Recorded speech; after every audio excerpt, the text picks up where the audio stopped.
Awareness, compassion, wisdom, strength, abundance, joy, and humor. These are our... some of the things we need along the journey. We invoke those qualities at the beginning of every class. All right, how many people figure they're living in a troubled world? Yeah, pretty much everybody. The funny thing about it is the troubled world hasn't really changed in 10,000 years. Just the nature of the trouble's changed. So we have obviously bigger problems maybe than we ever had before in terms of the environment and so on. But if it goes back to relative to where one is in one's life, pretty much everybody, once they get to be a teenager, figures they have a troubled life. And they go through their adult years figuring out how best to maintain or how best to cope with that troubled life. So this was true 2,500 years ago, and the Buddha basically came up with a formula.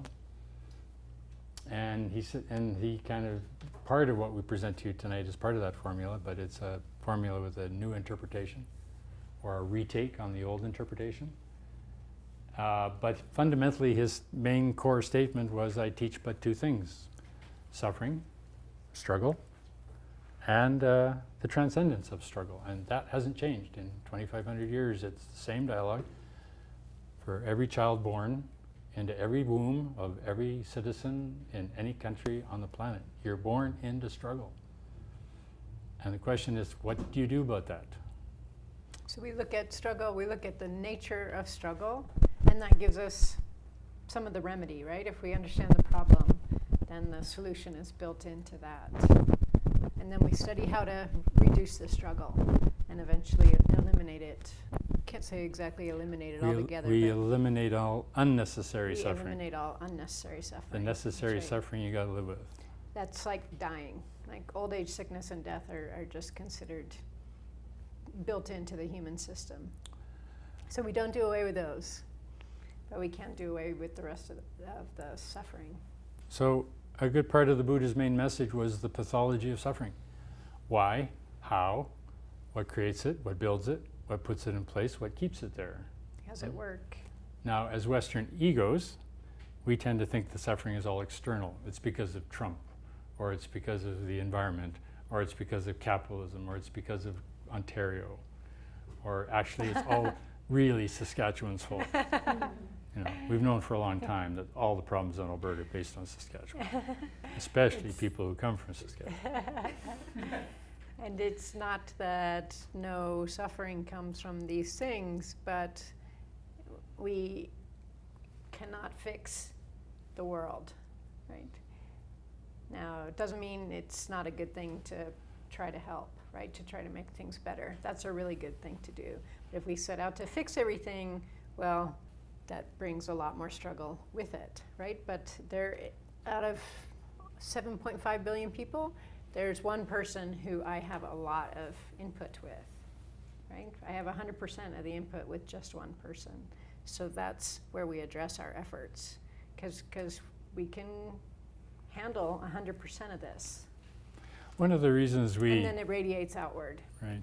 One of the reasons we project all our difficulties on the outside world is because then we don't have to deal with the troubles that are based on the inside world.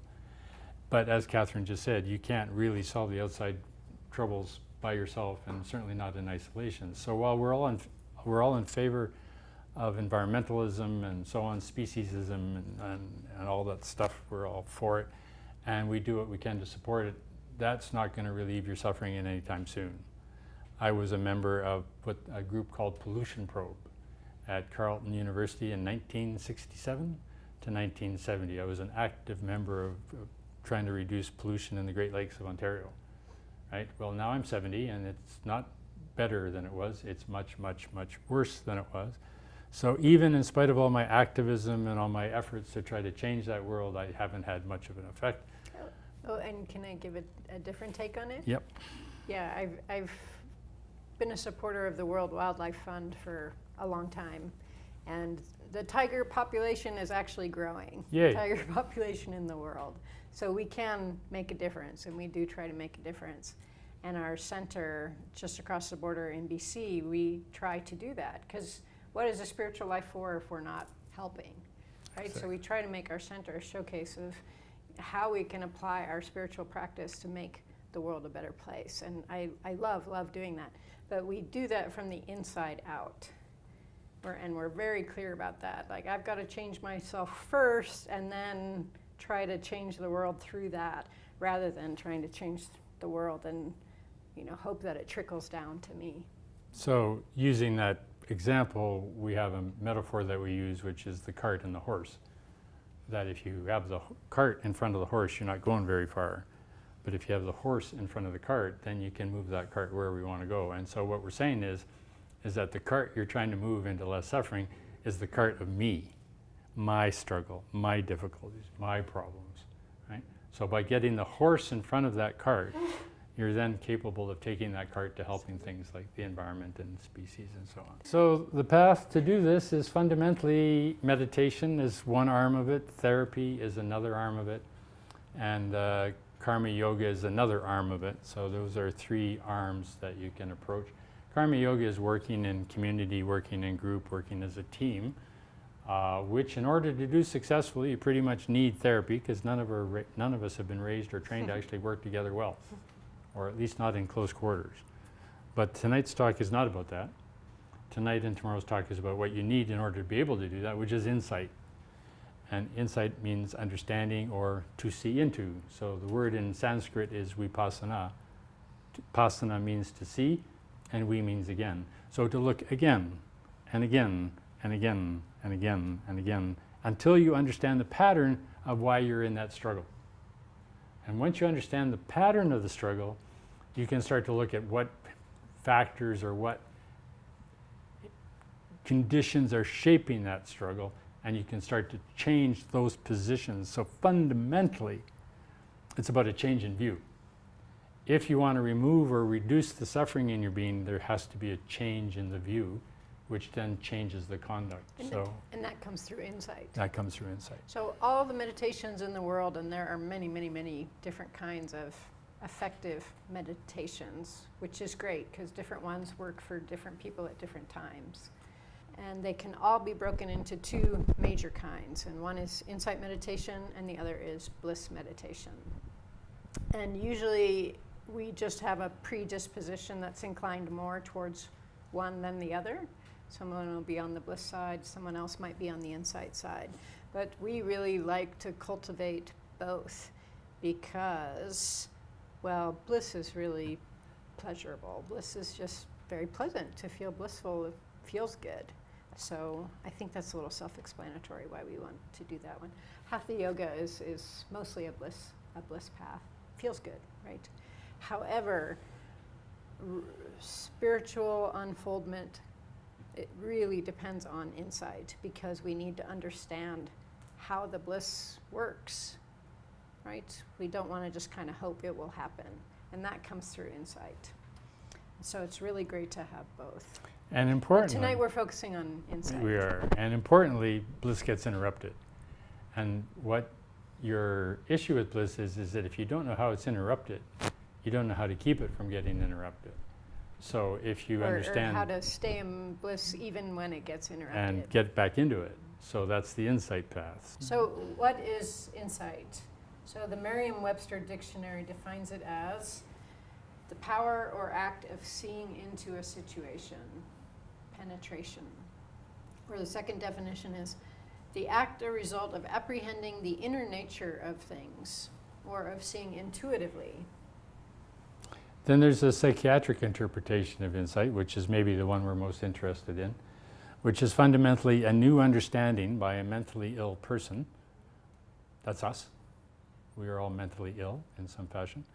Of the causes of the disorder. What is the nature of our disorder and why do we end up there? So in Buddha Dharma, they're going to bring it down to three basic principles why you get into struggles with yourself, why you have a mental imbalance, right? And they're going to be based on the same three conditions regardless who you are.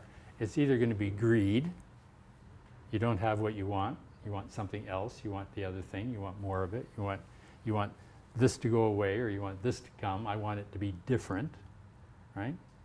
That's going to create a disorder in your being, maybe not mental. So when we illness, say like a greed, hospital. we're using a very broad definition, right?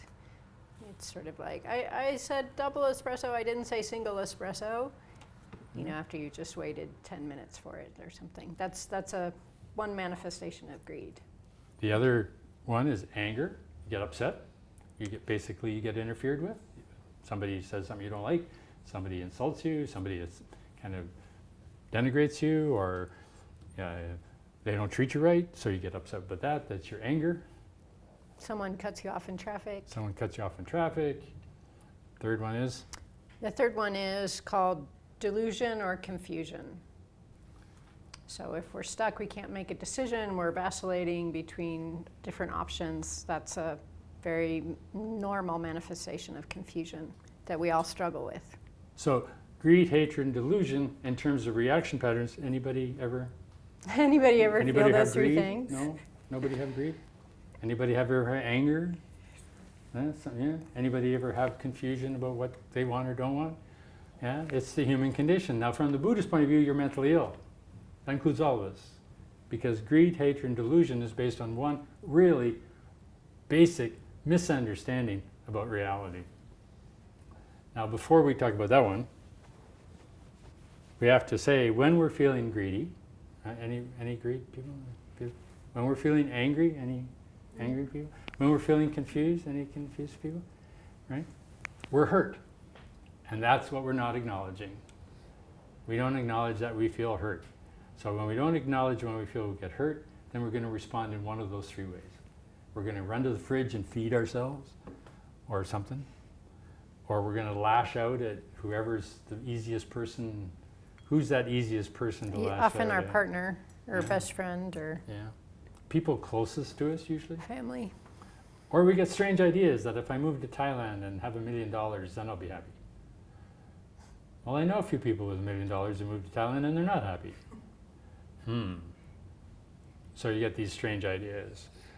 So this hurt is based on a very basic misunderstanding of the reality of what we call me. You just put in your name there, Grace or Jeff or whatever you want to put in there. And this basic misunderstanding of what the me is or isn't is the source of all our unnecessary suffering. Now, the ego, that's the ego, right? The ego has this very strange idea that it's going to get what it wants, it's going to keep what it wants, it's going to have what it wants forever, and it's not going to be interrupted. And that if that isn't happening, there's a problem. And if that isn't happening, there's a problem. Anybody got everything they want all the time? No problem, everything's fine, it's all wonderful. This is where the humor part comes in. We need humor to face this one. But we keep thinking we're supposed to be happy all the time. But happiness is based on a external. It's based on the weather. It's based on the food. It's based on how much money you have. It's based on whether your girlfriend or boyfriend is doing what they're supposed to do. In fact, your happiness is based on an external reality that you have fundamentally no control over.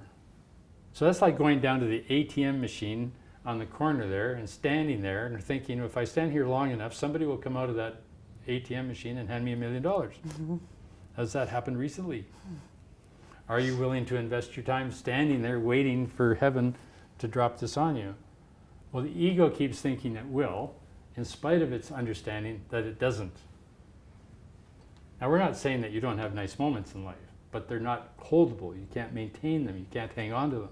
They come and they go. So this is really important. This is why we follow the spiritual path, why we undertake spiritual practices. We practice and we practice and we practice because we can access these states of grace at will, right? It is possible. We don't have to kind of get lucky and be on a beach and have an amazing sunset and be in a good mood with good friends, right? We can actually do it at any time, even when things are pretty crummy. We can do that. And we do that by practicing. And this is the spiritual practice. And we practice bliss and we practice insight to be able to get there from here. So the thing that we struggle with is the concept of who I am inside me. This is our big thing. If you get up in the morning and you have a bowl of cereal, you don't think, I'm eating a bowl of cereal. You're just eating a bowl of cereal. But what's the implied understanding that you're sitting with that you don't name back there? I'm there. I'm eating the bowl of cereal. But there is no I there that's eating a bowl of cereal. There's only eating a bowl of cereal. The I is implied. So when we talk about insight practice, what we're saying is that when you look at the patterns of who you are, when you look at the patterns of what you do and how you engage and what you like and what you don't like, these patterns are built and shaped and formed by conditions over which you had almost zero input and very little control, at least up until when you were 14 or 13 when you decided to rebel. And of course, everyone now is an independent adult who makes their own choices. But our conditioning is laid down at such a young age when we really didn't have any conscious input into what our conditioning would be. That our notion of who we are is laid down before we're able to have input. So really it's formed by our parents and their parents and the kind of environment that we grew up in. And that is, in Buddhism, they say, this generation is tangled in a tangle, entangled in a tangle. And so a lot of the spiritual path is untangling that tangle.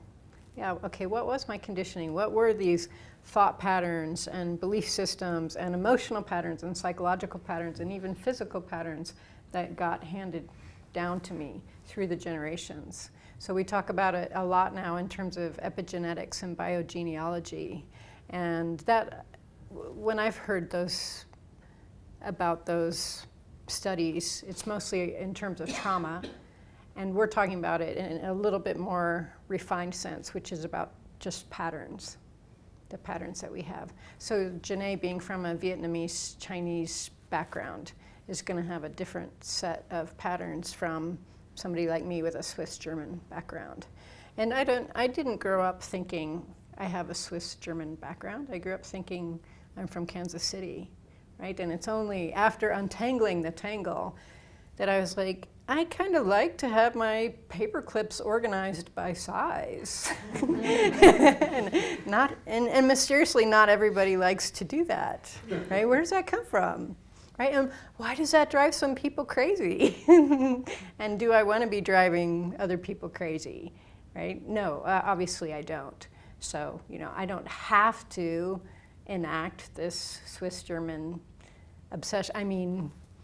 Wonderful habit. Right? I can choose to let it go and have other habits, right? And that's the beauty of the practice, is it gives us more choices. So it's a hard sell, right? It's a very hard sell to sell you waking up, because fundamentally the ego lives in being asleep. It's asleep in its patterns. It seems comfortable there. So there's a difference between relative truth and absolute truth. Relative truth is the world you go out into and you mix and interact with every day. You like pizza, you don't like pizza, you like paper clips by size, or you don't like paper clips by size. No two people are exactly the same. So you go, well, how do you transcend suffering if no two people are exactly the same? Well, Janae, front row here, Vietnamese Chinese, right? Comes from Saskatchewan, right? And I come from Saskatchewan, and so we're exactly the same. We're both from Saskatchewan, so we should be exactly alike. But that's not how it works, right? So relative truth is this ongoing dynamic of a mixture of a whole bunch of patterns, each of which you bring to the mix. And then maybe you rebel against your patterns. Maybe Janae rebels against being Chinese, Vietnamese, Saskatchewani, and I rebel against being an Anglo-English, whatever, Saskatchewani, right? But we end up in the same place as adults, is that we have this life that we're living, this world we're engaged with, and conditions that happen that we're subject to and that we have to live with, right? So the argumentation is that if you want to be something then different than you are, if you want something to be different in your life than what is, you can't remain the way you are. You have to change something about what you are if you want your world to change. So if I want more money, maybe I got to go get a different education, or I got to apprentice, or learn a trade, or I have to change something if I want to change that condition. Most likely belief systems and attitudes exactly. as well.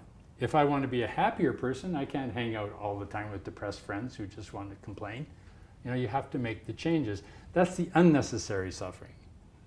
Right? The unnecessary suffering you have are the habitual patterns you carry around day in and day out and don't really make much effort to change because they're familiar.